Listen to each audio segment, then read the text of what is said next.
Bueno, estamos iniciando esta emisión que desde hace mucho tiempo las redes sociales, la opinión pública, los medios nacionales e internacionales estaban esperando. Estamos hablando del caso Nahir Galarza, que ya lleva 30 meses en forma ininterrumpida, habiéndose generado casi como el caso más emblemático de criminalidad joven de toda la región. No solamente seguido aquí, sino por medios como El País de España, El Espectador de Colombia, Univisión en Miami. Pero si hay algo que le faltaba a este caso en particular, era, y en esta instancia, que es la llegada de este fallo que aún no está firme, eso hay que aclararlo, porque hay gente que cree que es un caso que está totalmente terminado, y en esta instancia donde va a llegar al estudio de la Corte Suprema de Justicia, era una mirada feminista amplia y en sus diferentes vertientes. Es por eso que conformamos un equipo, me siento muy halagado de poder compartir esta emisión con ellos, y vamos a empezar a hacer esta presentación de cada uno para después sí meternos de lleno en el programa. Bueno, Enrique Stola, médico, psicólogo, psiquiatra, feminista. Es una calificación que siempre te lleva, que te sentís cómodo en ella, con muchos tratados al respecto, y para nosotros es muy importante que estés con nosotros porque creemos que más allá de ser un hombre, que hay veces que la gente cree que el feminismo pasa solamente por una mujer o por diferentes corrientes, alguien tan preparado como vos, con 3 carreras universitarias, haya puesto tanto acento en este tema que tiene que ver con la retirada del patriarcado y sobre todo con la protección de la mujer. Así que, bienvenido por esto. Vamos a seguir con Raquel Hermida Leyenda, abogada, criminóloga, feminista, una de las mujeres más instaladas en materia de cuestiones que tienen que ver con la violencia de género y la protección de la mujer, que batallás en muchos casos, sacaste muchas mujeres de la cárcel que han tenido inclusive situaciones similares a las de Nahir, pero donde se pudo demostrar que para llegar a esos procesos hubo antes un contexto y que las cosas no ocurren porque sí. Bueno, a su lado, una de las periodistas también feministas, más reconocidas, con tratados, con libros, con debates importantes, como es Liliana Hendel, que bueno, te hemos visto también, no solamente en este caso, sino en muchos,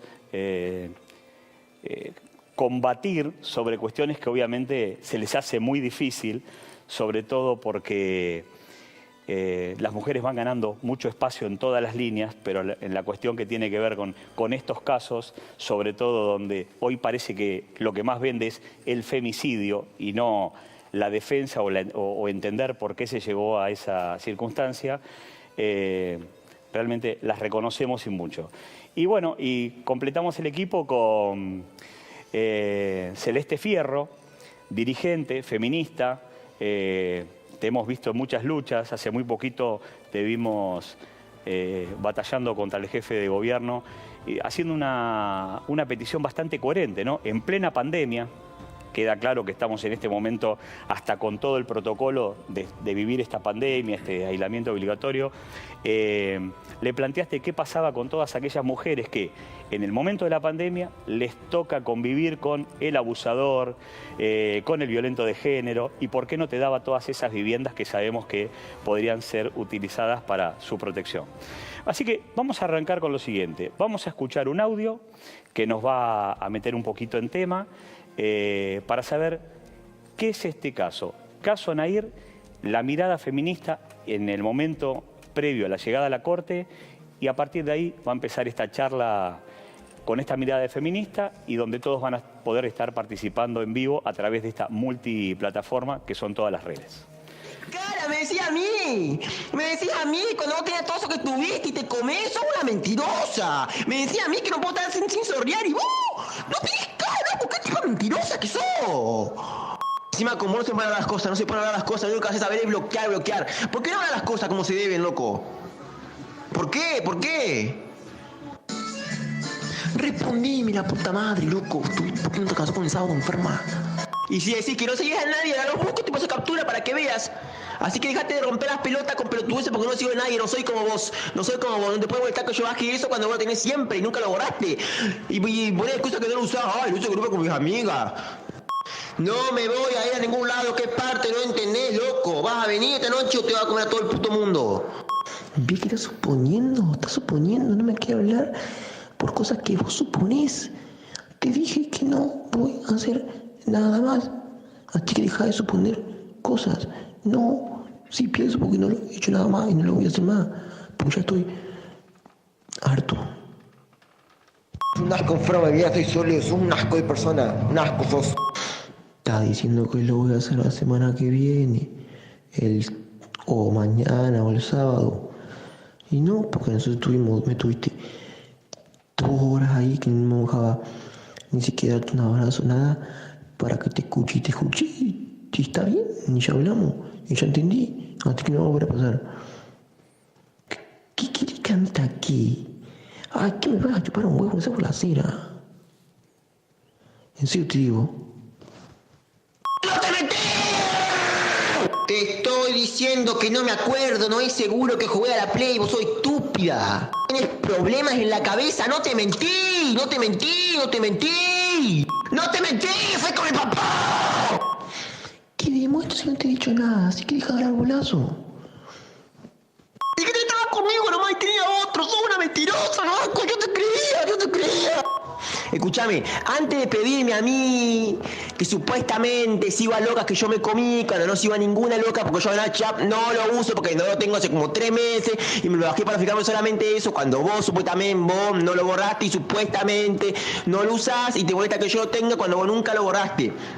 Y vos encima, me decís, yo no puedo creer, me decís que yo tengo a esas locas cuando no las tengo, y encima vos tenías a loco que estuviste en Instagram, que me recontra a mí cambiaste, te dije que lo borres, no quisiste, y dice que no me quiero imaginar a quién tenía en el chat, así que por favor, dejate de romper las pelotas con pelotudeces, porque son pelotudeces cuando vos, no se puede hablar como vos, porque vos no entendés, ¿cómo me vas a exigir a mí? Bueno. ¿Cómo te vas a enojar con cosas que yo supuestamente hago cuando no las hago, cuando vos haces cosas peores, por Dios?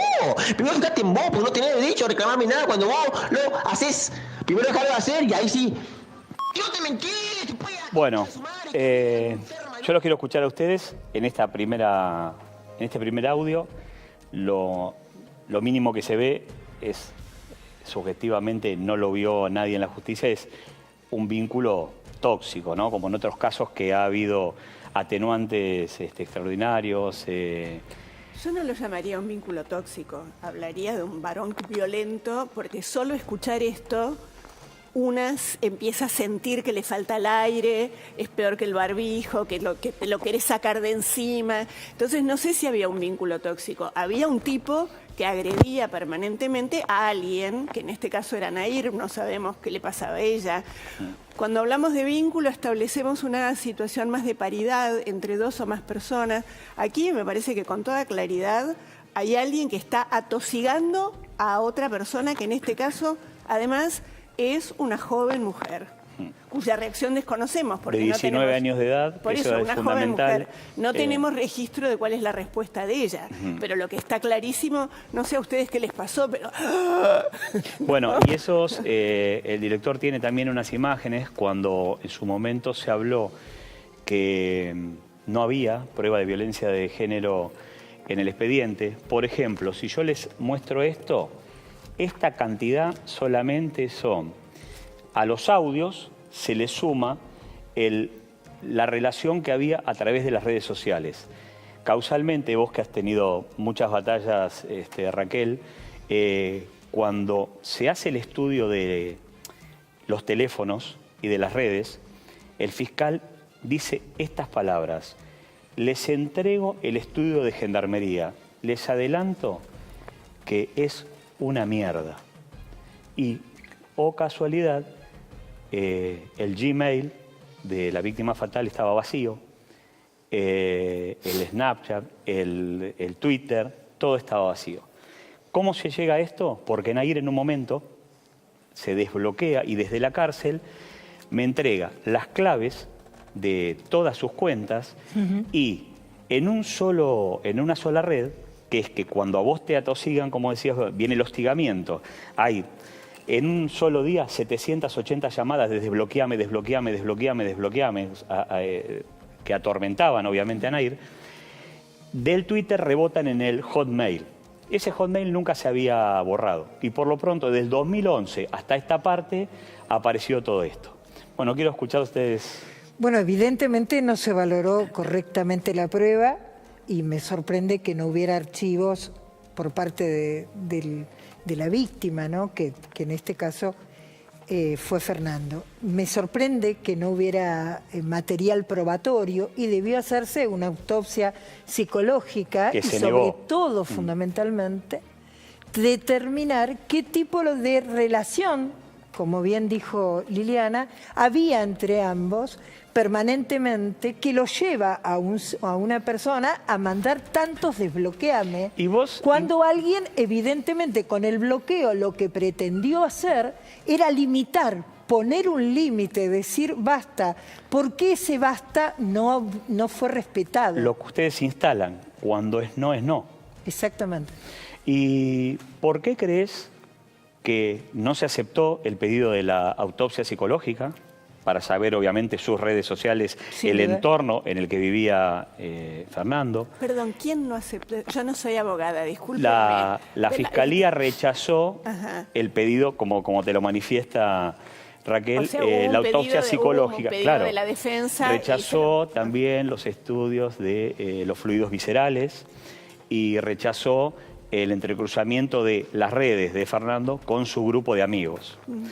O sea que creemos que violencia institucional hubo y de las mejores. Bueno, sin duda, yo en ese momento escuché horrorizada al señor fiscal interviniente en la causa, escribí una carta abierta porque jamás en mi vida escuché una tan mala explicación del artículo 80 de los agravantes de un homicidio y de los atenuantes del mismo. Ahora lo vas a escuchar y vas a sufrir doblemente. ¿Cómo no?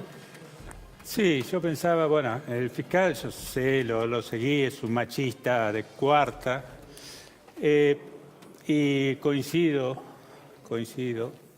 que esto no es un vínculo tóxico. Tuve oportunidad de ver dos avances o pericias, una hecha por un psicólogo que realmente tendría que aprender a hacer entrevistas y además no tiene perspectiva de género.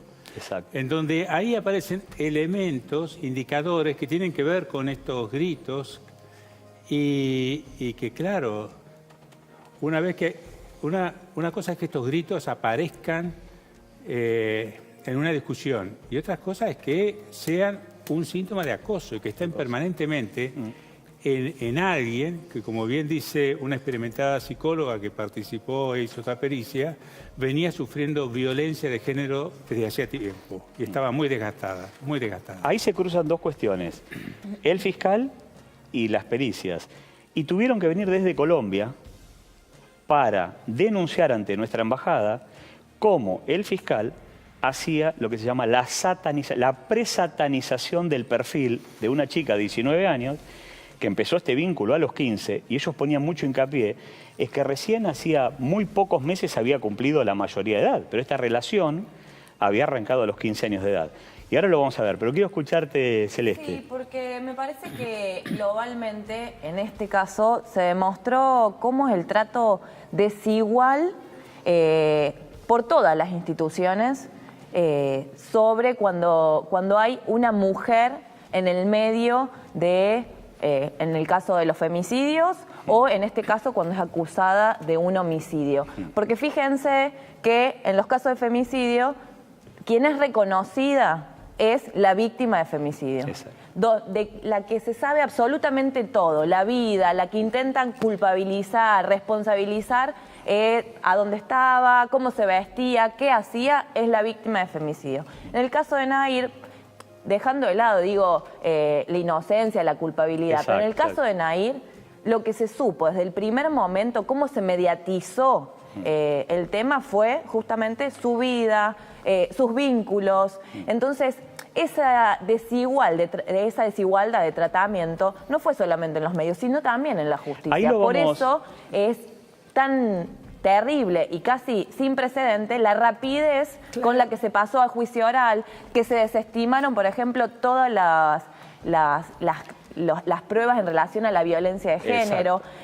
La sentencia casi express, pero aparte sentando un precedente que es la primer joven menor de 20 años con cadena perpetua. Digo, o sea, en esto me parece que es importante también marcarlo, porque se muestra justamente cómo todas las instituciones, desde la justicia, pero digo, pasando por todas y hasta los medios, cómo utilizan y cómo se ve agravada la violencia de género, cómo se ve, porque no pasa lo mismo con un femicida, con los trámites express, o sea, entonces ahí vamos a ver, este caso me ahora van a parece ver, que es... te quedaste cortito cuando dijiste el fiscal machista, pichón del patriarcado, misógino, que van a escuchar una equiparación que hace de fuerzas entre el hombre y la mujer que jamás lo van a poder creer. Y después le sumamos lo que dijo el fiscal general, que dijo en el recinto, ¿quién alguna vez no le pegó un cachetazo a la mujer?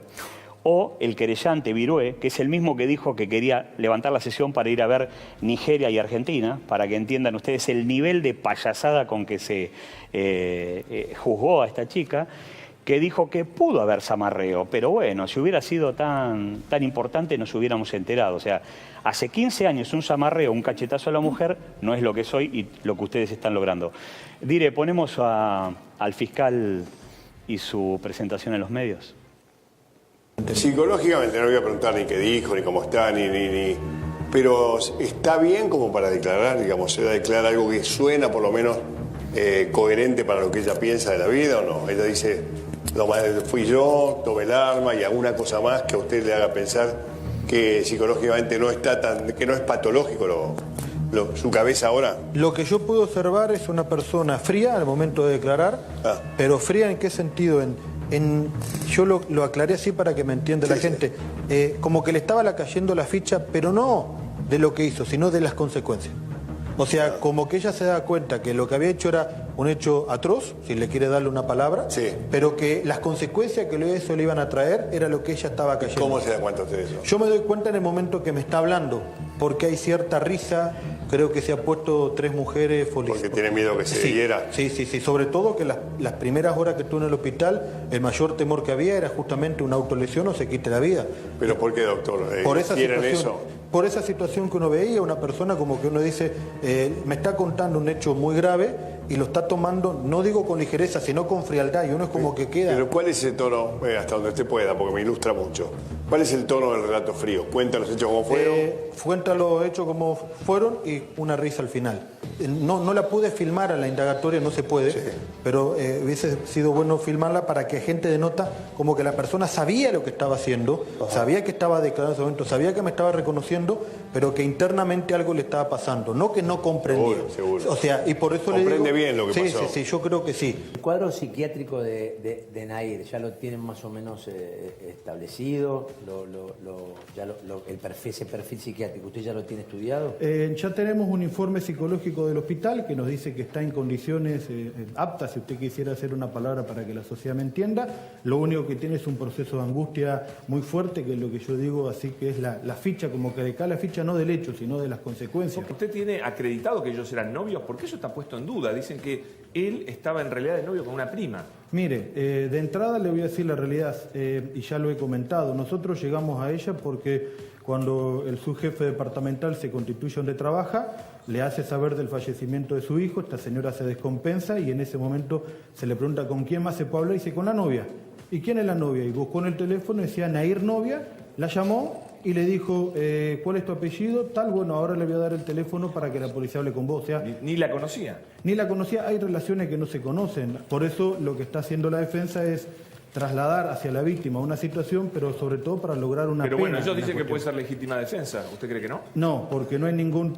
voy a hacerlo muy burdo y lo saco del contexto. Sí, mejor que la gente entienda en la casa, sí. Con una 9 milímetros, usted para enfrentar una 9 milímetros del otro lado tiene que tener un arma de fuego o debe recibir una puñalada. No, yo discrepo. Discúlpeme, doctor, eso no es así, porque si es un hombre contra una mujer, la mujer es más débil que el hombre, entonces yo no digo que hay una equivalencia de medios, que es lo que pide el código, Pero ¿cómo se defiende una chica de un chico? Que el chico tiene mucha más fuerza. Con un arma de Pero fuego. le va a pegar 5 tiros. Sí, es que es verdad que el chico le quería pegar. Yo estoy planteando Pero igual eso aclaro porque no sé algo, si es cierto. la relación de medios la exige el código, por lo cual si un tribunal no la analiza, su Bueno, pero es sentencia una sería injusticia porque arbitraria. un hombre y una mujer no tienen igualdad de medios sin armas. Es que Porque lo el que- hombre es más fuerte que la mujer. Pero Entonces- el hombre tiene partes para ser golpeado donde la mujer claramente puede defender y darle ciertos dolores que le podrían inutilizar. Por eso le digo, usted Ah, no, no, solo algo. discúlpeme, yo no estoy de acuerdo con Pero eso, quiere, no. hubo varios Listo, minutos listo. que Dire, estuvo lo en sacamos principio porque por la me fiscalía explota. Hubo varios minutos que ella aportó Me explota la mesa esa parte que él habla de la genitalidad, ¿no? No, pero la me mujer gustaría- puede aplicarle el golpe al Pero hombre más donde el hombre a la más mujer allá no. de esto, que me parece, por supuesto podemos dedicarle todo el tiempo del mundo y acá mi amiga Raquel... Estaba la mesa que explotaba, por eso mientras dije me al Dire. escuchaba. Pero quiero retomar lo que decía Cele. Hay un concepto muy patriarcal en relación a la construcción de una víctima. ¿Cómo debe ser en este sistema una víctima? Y una víctima no puede ser como Nair. Una víctima no puede ser como Romina Tejerina. Muchas personas, ustedes son muy jóvenes, Sí, pero sí, por- Romina Tejerina no lloraba. ¿No? Una víctima no puede ser como Gilda Morales en Córdoba, que le sacaron a sus hijos, por ejemplo, o como Andrea Vázquez, a quien le sacaron a sus hijos, porque no lloran, no se arrastran, no piden por favor a los señores jueces, al señor fiscal, se paran, a veces porque tienen la fortaleza y otras veces, como Nair, como una manera de defenderse de su propia angustia. Tuve la oportunidad en aquel momento de estar en un panel en el momento en el que esto sucedía, con una nueva especialidad que no sé si ustedes han visto. Ahora hay gente que adivina lo que vos sos por los gestos que haces. Sí. Hacen una construcción... Él casi es perito, Hace una porque él construcción dice que bizarra. esa risa final él sabe a qué se Entonces, debe. al lado mío había una persona hablando acerca de las cuestiones psiquiátricas de Nair simplemente porque no lloraba. Es una aberración de los medios, una vergüenza de quienes se denominan profesionales, un enorme desconocimiento y sobre todo una enorme falta de empatía con una criatura de 19 años Exacto. que no llora porque está claramente con un altísimo nivel de angustia. No hace falta ser psicóloga para darse cuenta. Y este fiscal jugó de una manera en las entrevistas con chicos de 17, 18, 19 años, que es más, hasta declaraban en contra de la víctima. Bueno. Porque hay chico que dice que Fernando tenía problemas con comas alcohólicos, que los boliches se ponía picante, que tenía problemas con las drogas. Y lo dijeron los mismos testigos puestos por la querella. Ahora te pregunto, Enrique, cuando él dice esa risa final, y él aclara, como perito, él es un experto, dice, esa risa como que, no por el hecho, sino porque le cayó la ficha de la que se le venía. ¿Puede un fiscal en un programa de televisión comportarse como si fuese un perito psicológico, psiquiátrico? No voy a usar palabras académicas acá para... Exacto, es lo que querés. Este fiscal, además machista de cuarta, no tiene idea de lo que es la psicología. No tiene idea de lo que es la psicología, ¿no? Entonces, lo que está intentando es vender a la audiencia un personaje, es decir, construir una idea de que responde a ese parámetro cultural, ¿no? Que las mujeres siempre quieren joder a los varones. Y acá se encuentra un prototipo, una mujer fría, terrible, que mata a un pibe, a su novio, porque alguien calificó de novio y entonces es el novio. Lo más probable que haya ocurrido es que, y atendiendo a la pericia de una destacada profesional que es Alicia Paday, de Concepción del Uruguay. La que enfrentó a todo el recinto machista y misógino y a toda la justicia patriarcal en De Río, sí. Que esta es una jovencita que venía sufriendo violencia de género y para manejar su angustia lo que hace es disociarse y poner distancia afectiva con la situación, porque si no es inmanejable. Y puede aparecer la risa, como a cualquiera de nosotros en una situación de mucho nerviosismo nos aparece la risa. ¿Cuántas de las personas que están viendo no han tenido esa experiencia? Que es súper común. Entonces, Y este individuo lo que hace es, plantear la tomar risa. eso Sí. y encima inferir Claro. de que no es por lo que había sucedido, sino por las consecuencias legales. Chanta total. Pero además con poder, ese es el peligro. Sí, montando su show. Ese es el peligro. Y lo último, sí. que revela la pajeza, esto de decir que las mujeres saben dónde golpear. A ver, por eso habla de la ¿cuánto genitalidad? femicida, ¿a cuántos femicidas y a cuántos machos violentos una mujer pudo pegarle en las pelotas? Sí, por eso. Sí, como si un hombre no pudiese golpear a la mujer en sus ovarios, en su cabeza. Esa equiparación, por eso Dugan ahí se le planta de una manera... Bueno, yo ese día estuve con él y él antes de entrar al show ya me mentía como le mentía a la audiencia. Decía que había un video de Nair donde mostraba que era eximia tiradora. Había un video donde, no sé, le tiraban liebres, le tiraban... Y ella, bueno, nunca lo pudo demostrar, pero lo instaló. Celeste, ¿qué te merece escuchar? No, me parece que es, bueno, indignante en relación a el cargo o la función que tiene que cumplir. Yo lo decía antes, la utilización, la mediatización del caso. Y creo que es importante poder plantear ante estos casos o en otros que han sucedido la necesidad de la transformación profunda en el Poder Judicial, porque estos son los fiscales. Entonces, por ejemplo, nosotros desde el MST, desde Juntas y a la Izquierda, por ejemplo, venimos exigiendo que en la justicia los fiscales, los jueces, tienen que ser elegidos por voto popular. O sea, ¿quién va a elegir a este fiscal? Bueno, o sea, tiene que ser la población quienes decidan y quienes evalúen, por ejemplo, su O el arco accionar. político. Acá este tipo tuvo un premio a todo lo que ustedes los está poniendo nerviosos. Este tipo le dijeron, en 6 meses cerrás la causa. No le das todas las garantías procesales que le pertenecen a Nair. Y en 6 meses, ¿qué le dieron? Pobrecitas, Dios bendiga a las mujeres de Federación. Es juez de garantías de Federación. Bueno, pero estamos hablando sobre una mirada feminista, estamos hablando de la ausencia de perspectiva de género en el caso Nair. Pero yo voy a ir mucho más allá, porque en realidad me toca más como abogada el tema que aún incluso que como feminista.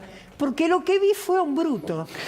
Lo que vi realmente fue un tipo que estaba en Palermo cuando tenía una investigación que llevar a cabo en la ciudad de Gualeguaychú, un tipo que no permitía abrir las pruebas y que debía estar en su oficina trabajando porque todos los de Gualeguaychú y todos los de Entre Ríos le pagan su salario y hasta incluso después se lo premia con un salario mayor.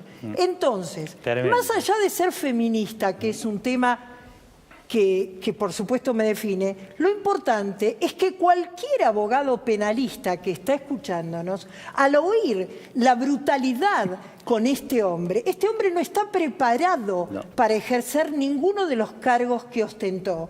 Lo importante es saber, ese hombre estaba en Palermo, en el programa de Mauro Viale, cuando estaba en sus manos el destino de la investigación Estaba en Palermo con su mujer y su hijo de vacaciones, porque a mí me tocó compartir, y estaba él salía del camarín con su traje, estaba en Hollywood.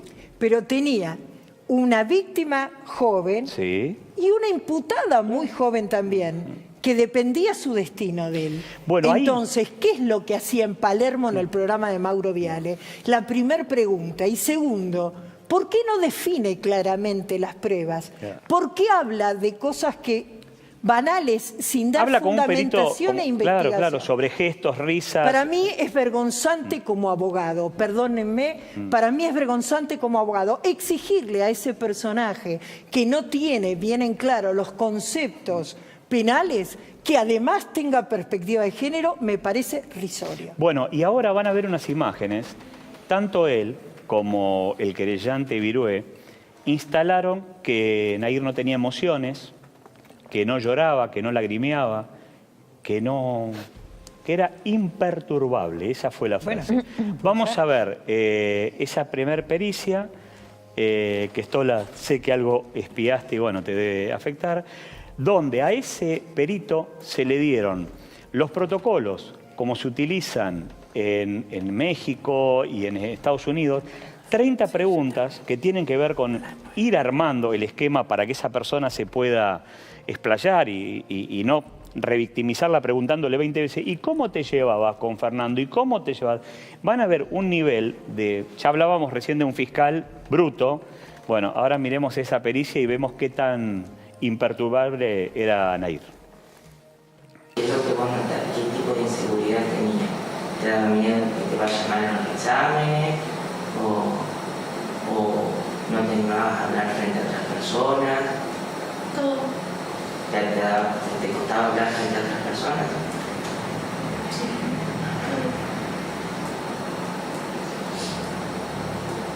Y me dijiste con todo, con tu imagen, estábamos justo hablando de la imagen corporal y me dijiste que te sentías insegura.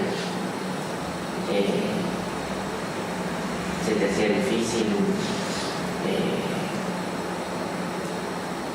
mostrarte en público o cosas así, ¿cómo era el asunto de la inseguridad? Sí. ¿Se te hacía difícil? Me sentí incómoda. Ajá.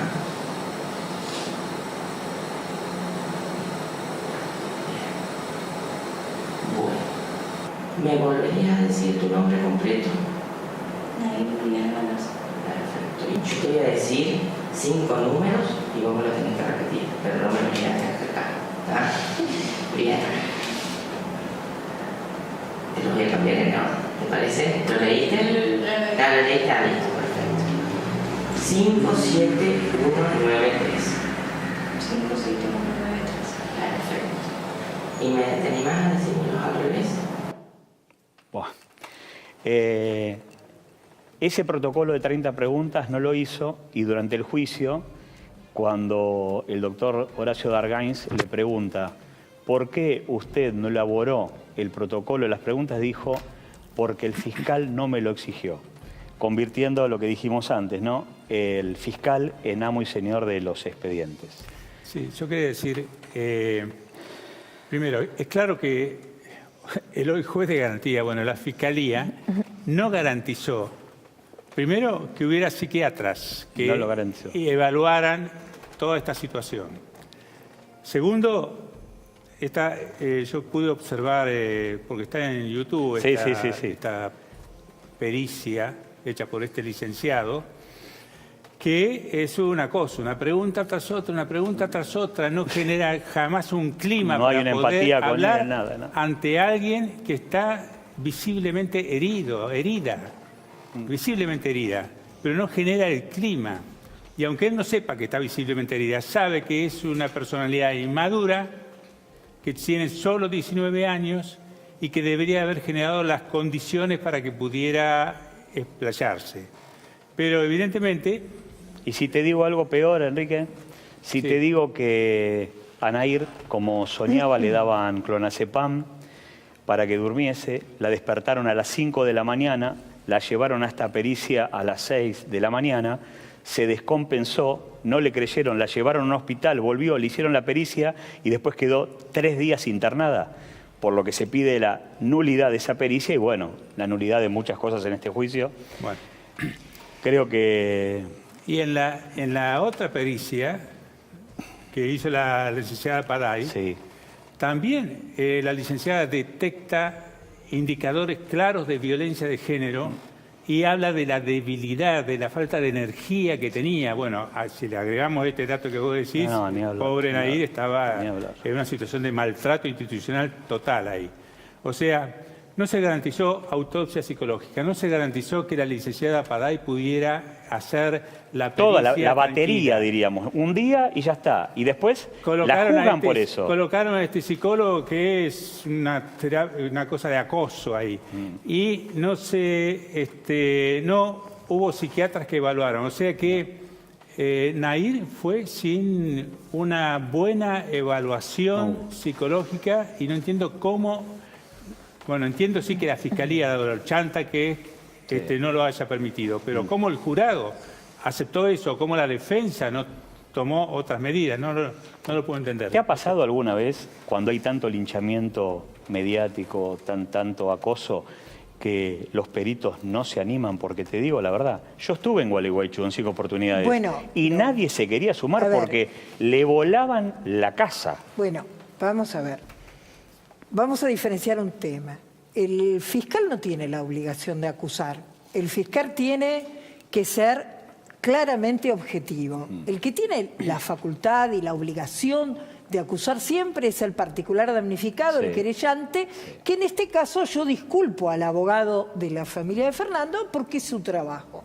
No disculpo al fiscal. Ahora, ¿me ha pasado en estos casos que los peritos tengan miedo?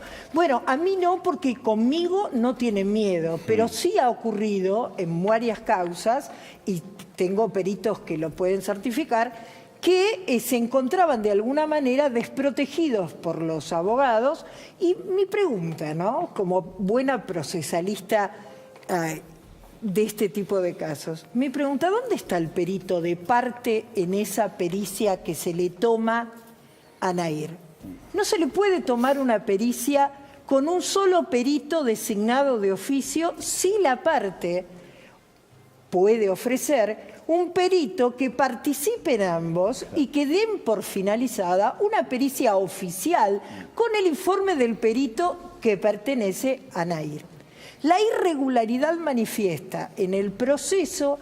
Yo no te estoy diciendo Nahir debe estar libre, debe estar condenada, no debe estar condenada. Yo lo que observo técnicamente... Que no hubo juicio justo. Que este juicio debería ser decretado nulo y que debería ser nuevamente juzgada con una visión, ya no te digo de perspectiva de género propiamente dicha, sino con una visión más justa, donde se permita la realización de pruebas concretas. Yo tengo interés en conocer qué pasaba de ambos lados, tengo interés en hacer una investigación. Lo que pasa es que evidentemente este señor, porque no le puedo decir doctor, este señor no la tenía. Ahora, él lo único que quería era un cargo con mayor les voy a sueldo. contar cómo me siento. Yo me siento muy halagado de compartir con ustedes. Se imaginan que habiendo tenido esa función de vocero de Nahir, la voz de Nahir, mientras ella estaba en esa, hasta el título, ¿no?, en la comisaría de la minoridad y de la mujer, donde las marchas iban y decían, si le dan la domiciliaria, le incendiamos la comisaría y la casa. Acá siento que les voy tirando como pequeñas bombas y las sillas vuelan. Y ahora Hendel y Fierro van a ver un personaje que tiene mucho que ver con esto. Yo me encontré con muchas cosas espantosas en la sociedad de Gualeguaychú. No los quiero estigmatizar, pero no se olviden que a las marchas que convocaba este personaje que van a ver ahora, iban 3.000 personas a quemar todo. Pero las marchas que iban contra el ciudadano ilustre, Gustavo Rivas, que abusó de 2.000 pibes, por eso yo también sentía eso. Yo cuando me peleaba con lo de... Decía, acá son todos machos, vamos, la matamos, hay que quemarla, todo. Pero muchachos, fueron niños abusados y hoy, en vez de tratar de mejorar, quieren matar a una piba de 19 años. Entonces ahora le vamos a pedir al DIRE que nos ponga una imagen que explotó no solamente aquí afuera, sino vamos a ver los padres de estos dos chicos, porque acá tenemos 2 padres narcisistas y violentos, 2 madres sumisas violentadas de género, 2 chicos sin estructura como chivos expiatorios de la gran farsa familiar, no de Gualeguaychú, que hay en todas las provincias, inclusive acá en la Argentina. Hola, Tony Ragazzo, productor del prestigioso programa Baile Italia. Mi nombre es Gustavo Pastorizo, soy el papá de Fernando, el chico que fue asesinado aquí. Seguramente me deben conocer por su caso. Soy una persona que justamente a causa de esa problemática que tuve en mi vida me he convertido en muy famoso. He estado en programas muy importantes aquí de la Argentina, como el de Mirta Legrand, no solamente ahí, sino en todo el mundo. A causa de eso yo me he convertido en una persona mediática y muy famosa, que he estado en casi todos los programas de aquí de la Argentina, sobre todo en el prestigioso programa de Mirta Legrand, que lleva 50 años al aire, ininterrumpidos, y así también he salido por todo el mundo, pero me encantaría estar que se me conozca en Italia, en ese prestigioso programa que es el Baile Italia, y pueda llevar mi ritmo y mi alegría argentina y todo lo que yo sé hacer de acá a ese programa. Bueno, antes de que exploten, Hendel y Fierro, quiero que sepan que cuando nosotros vimos que el periodismo estaba regalado con el caso, porque la mayoría son amigos y te dicen, mira, nosotros nos ponemos siempre del lado de la víctima fatal. Y después hay tiempo de ver qué pasa. Tuve que pedir ayuda al extranjero. Una abogada, periodista, Marta Turbau, catalana de Barcelona, que busca este gancho, pero no para sacarlo de la cancha, que en realidad imagínense que lo sacaron de la cancha. Hay 3.000 personas atrás de este tipo diciendo vamos a incendiar todo, haciéndose el que era el buen padre, y lo vemos después queriendo comercializar la llegada al bailando, la muerte de su hijo. Pero este fue el punto, 7 horas de grabación donde el tipo mostró cómo construyó a su hijo, es decir, misoginia, hablando de la promiscuidad de la madre de Fernando, de su hija feminazi, pero presten atención a lo que Carla Pastorizo, hermana de Fernando, dice cuando ve a este hombre postulándose al bailando de Italia, a un supuesto bailando de Italia.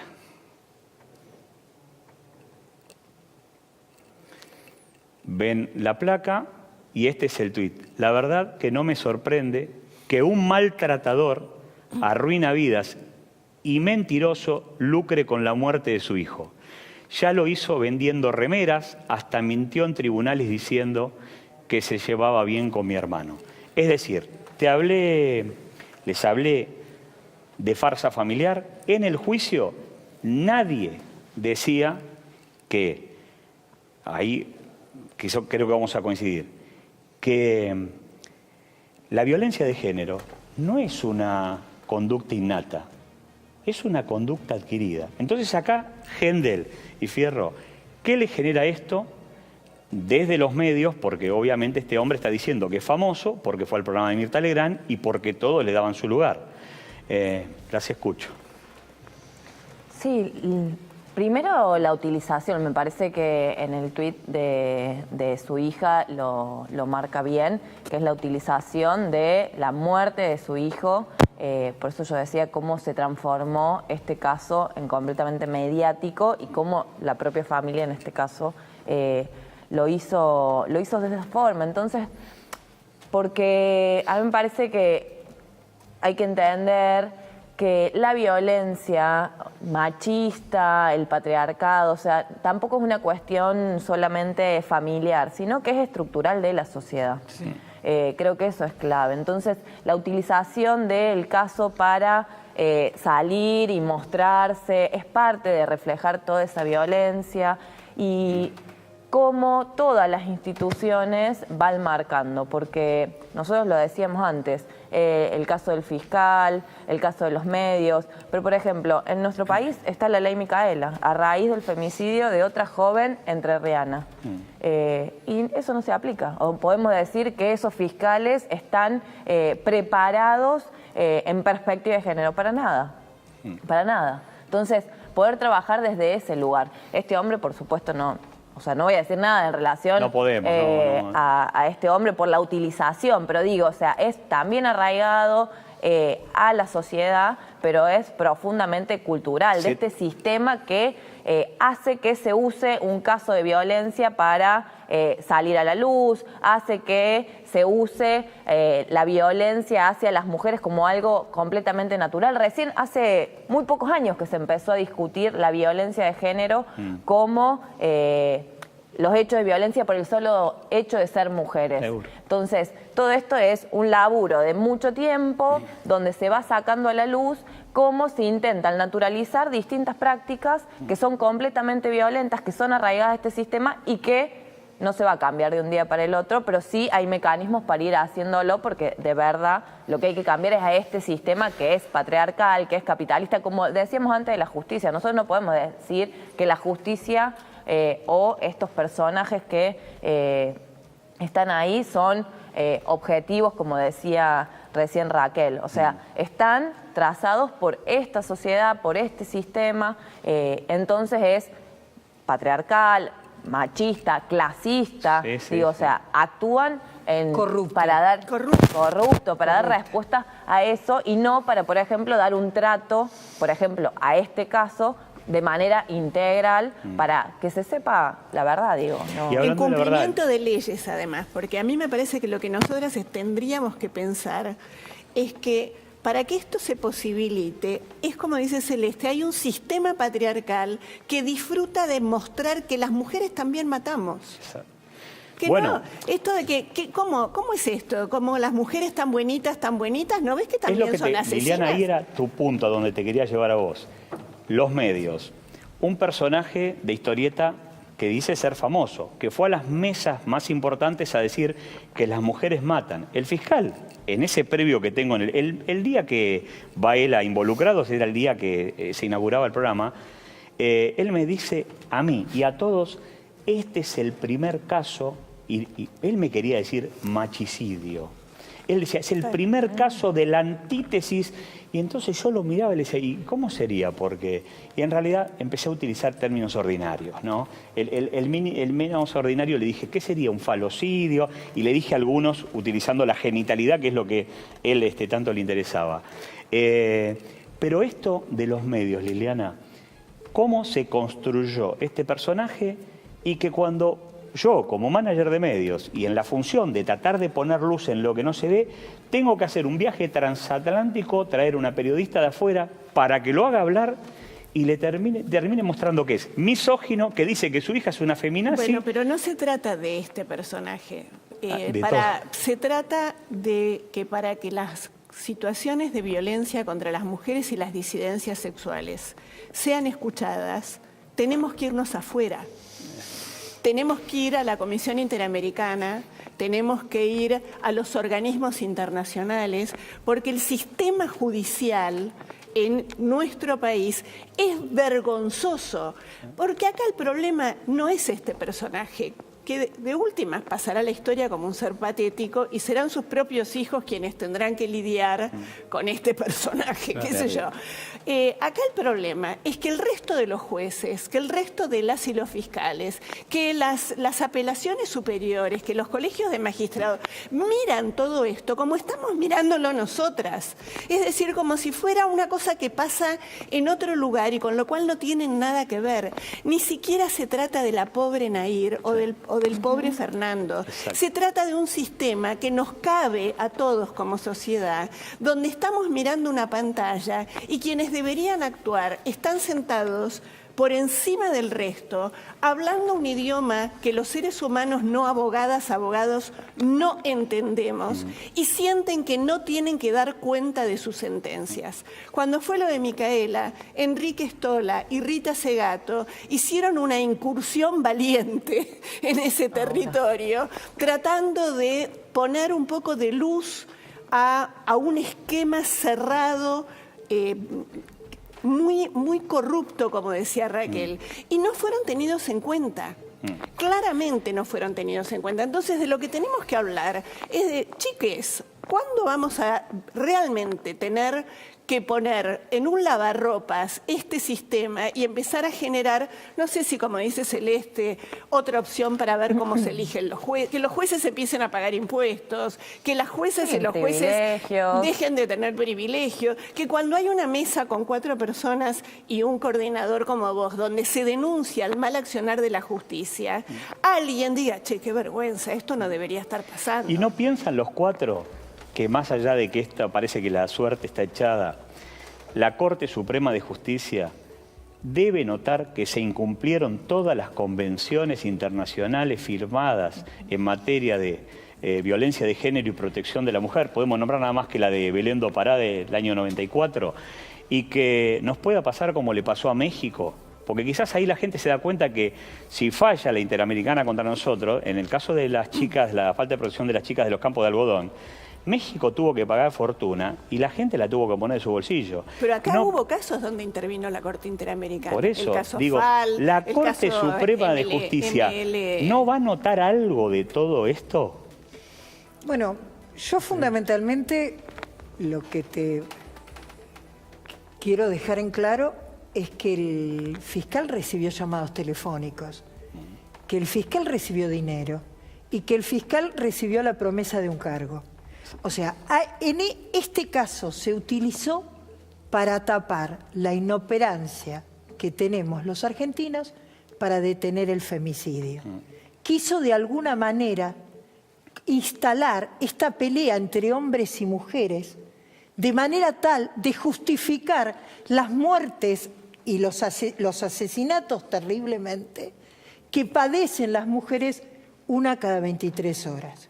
O sea, esto sirvió de herramienta para entretenernos y no mostrarnos tantos cadáveres diariamente, que la verdad en eso terminan. Si vos me decís, si la Corte va a tomar la causa, yo lo que te dije y te vuelvo a repetir, yo creo que a esta causa le falta una pericia realmente importante de Nahir Galarza, terminada, psiquiátrica y psicológica, un informe que se presente, que la Corte lo va a recibir y además tiene que presentarse en el tribunal oral que llevó la causa.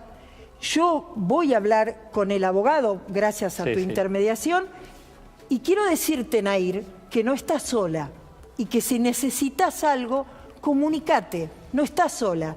Somos muchas las mujeres que pensamos que no fuiste bien juzgada y queremos que te juzguen correctamente y que tengas la condena que realmente te corresponde.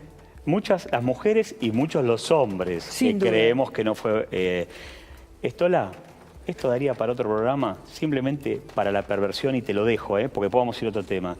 Este señor que escucharon recién, en esos audios a la periodista y abogada española le cuenta que el día de la marcha conoce a su actual mujer, van a una habitación, tienen sexo, el día de la marcha, para que entiendas la perversión, y tienen un hijo al que le pusieron Fernando. Ay.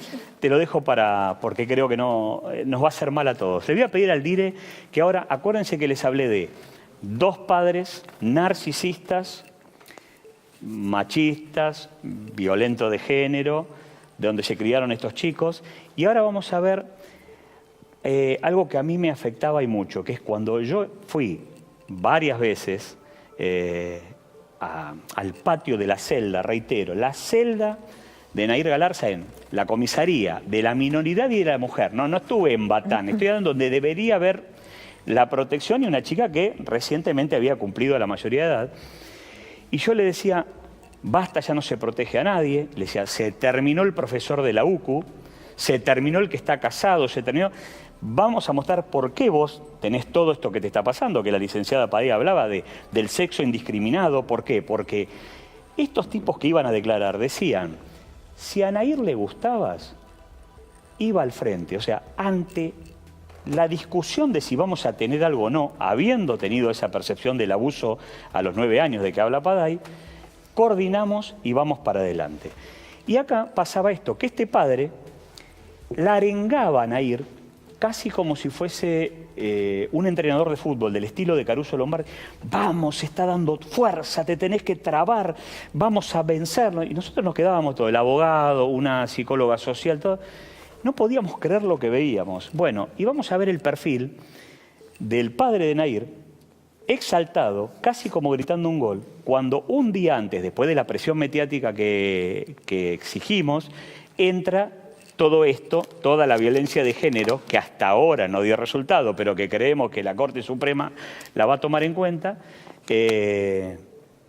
ingresa a la instrucción. Dire si lo podemos poner. Jorge, you're the fucking best man. You're the fucking best man. I can't believe this. I can't believe it. You great man. You're the fucking great man.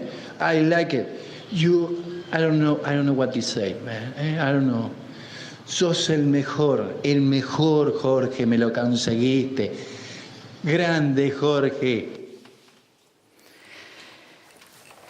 Estola, parece una persona que está teniendo presa a su hija, quizás marcando su vida del resto 35 años, saliendo a los 54 años. Sí, yo creo que estos progenitores, como bien decía la compañera, forman parte de un sistema e impacta, pero no son lo importante, son indicadores del grado de machismo, estos progenitores, el fiscal, las marchas que se hacían, las amenazas de quemarle la casa, son indicadores del grado de machismo que circula en nuestra sociedad argentina y que se teatralizaba ahí en Gualeguaychú, pero que está en todos los pueblos y está en todas las ciudades. Y es parte de un sistema. La cuestión principal acá es que, evidentemente, en ese contexto machista, Nair no ha tenido un juicio justo.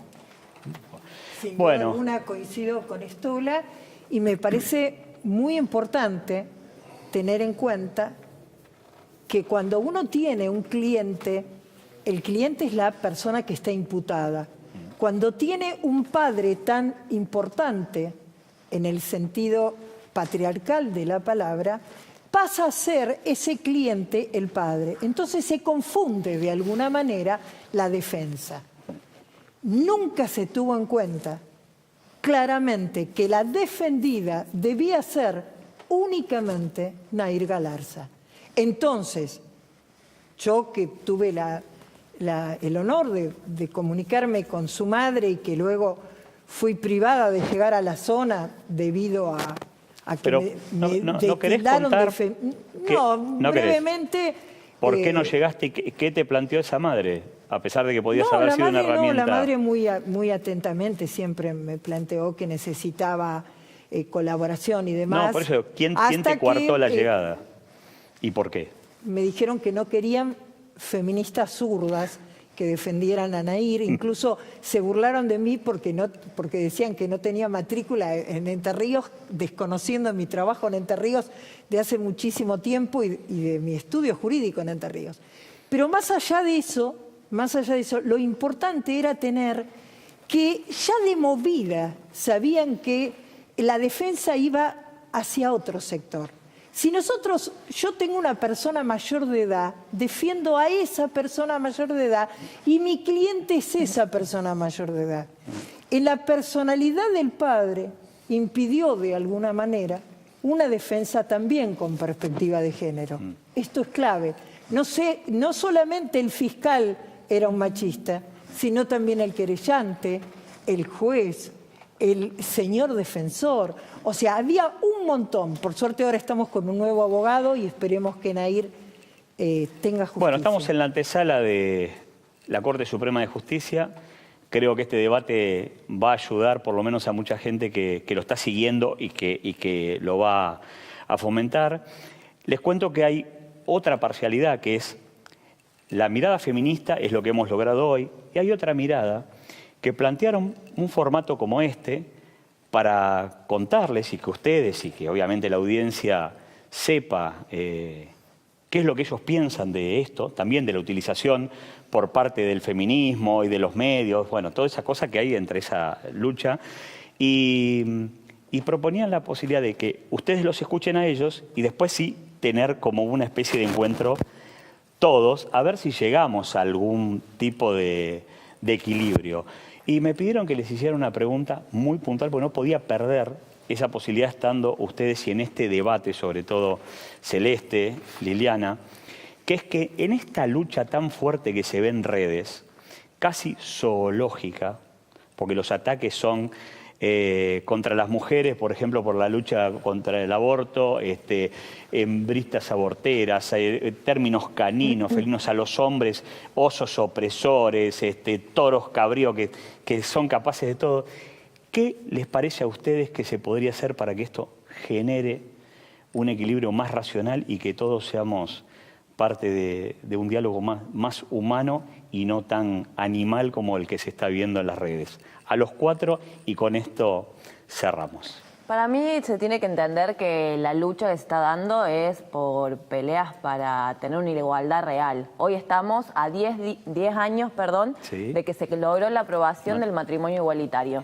Quienes estuvimos en ese momento recordaremos, como fue en 2018, las barbaridades que teníamos que escuchar quienes estábamos peleando para que se reconozca lo que ya pasaba, que eran parejas del mismo sexo, pero que se le reconozcan los derechos, porque no fue solamente el matrimonio, sino fue la adopción, fue el derecho a herencia. Digo, con lo del aborto peleamos por lo mismo. Entonces me parece, como yo decía antes, que es profundamente político y estructural, porque por lo que luchamos es para cambiar este sistema, que es completamente desigual, que en el caso de género se ve planteado, pero desde la niñez hasta que somos adultas y trabajamos, cómo existe esa desigualdad desde los roles que tenemos que asumir, los estereotipos, los trabajos a los que podemos acceder y no acceder, y cuánto terminamos cobrando por esos trabajos. Esa desigualdad es política, es económica,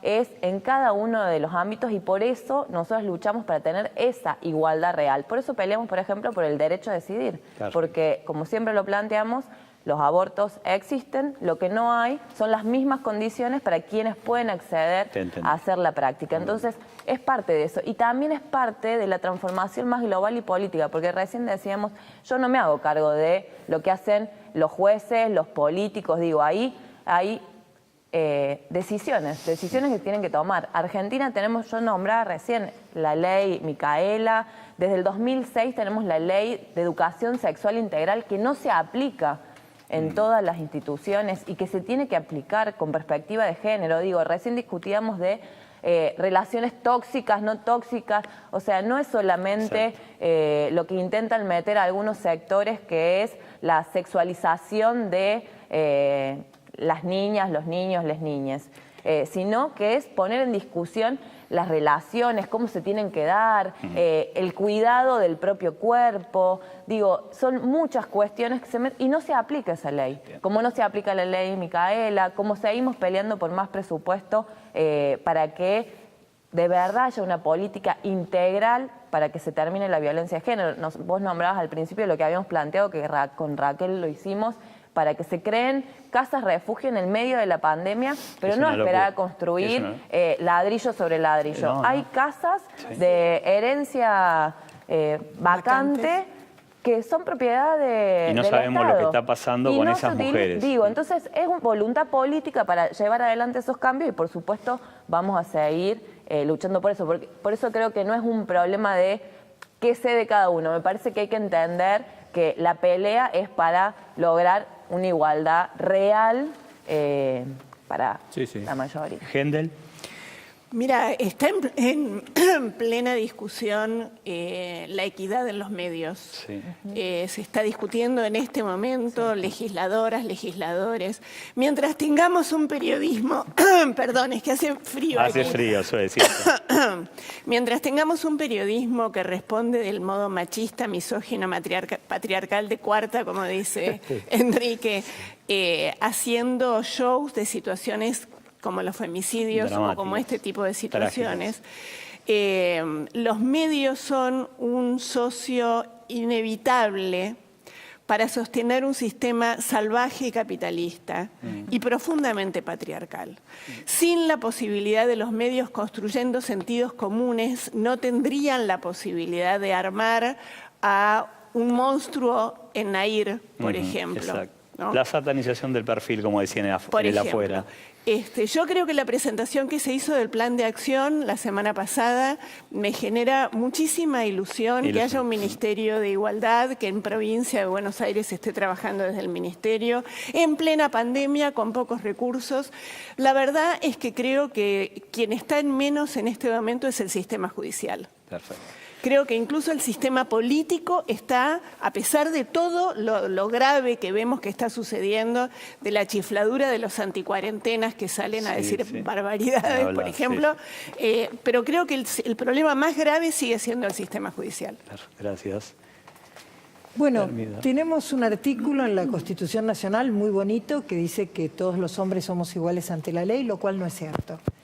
La perspectiva de género significa ni más ni menos que esa igualdad en el tratamiento judicial de las causas. ¿Por qué? Porque antes no existía la posibilidad de la mujer en la legítima defensa. Claro. La mujer no se defendía, estaba loca, se decía. No existía la posibilidad de esperar el juicio en libertad. Recordemos que el anterior presidente pidió por el carnicero, pero nunca pidió por las mujeres que se defendían. Y así fuimos cambiando las lesiones agravadas y todo el contexto de violencia de género que cambia una situación y una relación humana que después se convierte en un crimen. Este crimen no fue correctamente estudiado y yo lo único que pido para Nair es un juicio justo y que se termine de una vez por todas eso que trataron de evitar flagrantemente, que fueron los informes psiquiátricos y psicológicos de ella. Yo no puedo tener a alguien detenido sin una justa causa y por eso pretendo que los peores aún tengan los mejores juicios, porque de ese modo, cuando toque a cualquiera de nuestros hijos, seguramente le tocará una justicia justa. Adhiero. Stola. Sí, yo insisto bastante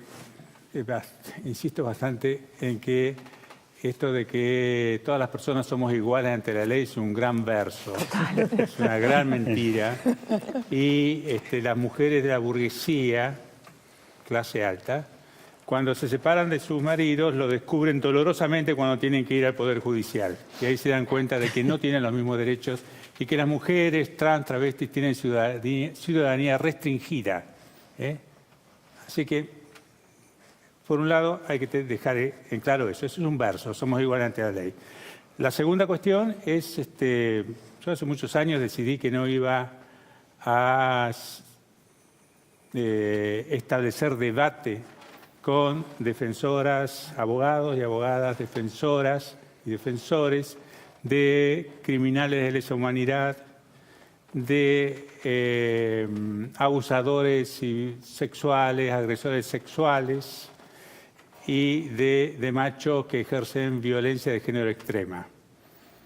Así que si yo fuera un funcionario te diría, bueno, está bueno, hay que juntarse y hablar porque como funcionario tengo la responsabilidad de dialogar con todos. No soy funcionario, así que no quiero saber nada con esta gente. Y creo que es un tema de poder con esta gente. Y son las mujeres en la calle, trans, travestis, son las luchas de las compañeras las que van modificando ese poder. Porque si hoy se habla en el Poder Judicial de perspectiva de género, es porque las compañeras lo lograron, no por otra cosa. No es porque los machos del Poder Judicial dijeron, 60 años de estudios, hay que incorporarlo. Un carajo, no les interesaba. ¿No? Bueno, finalizamos esta emisión. El caso Nair, la mirada feminista ante su llegada a la Corte. Nair, te dijeron todos los referentes que están aquí que no estás sola, ni las mujeres, ni los varones. Muchos creemos que fuiste mal juzgada y quizás vamos a poder comprender ahora si la Corte Suprema de Justicia, que tiene que estudiar un caso como este a fondo, decide cumplir con todos los convenios internacionales firmados por nuestro país, obviamente con la posibilidad inclusive que tengamos que indemnizar si incumplimos, en materia de violencia de género y protección de la mujer. Así que halagado haber podido compartir con ustedes y espero que esto sirva para que por lo menos empujemos un poquito a que haya igualdad y sobre todo juicio justo a las mujeres. Bueno, muchas gracias. Gracias. Gracias a ti.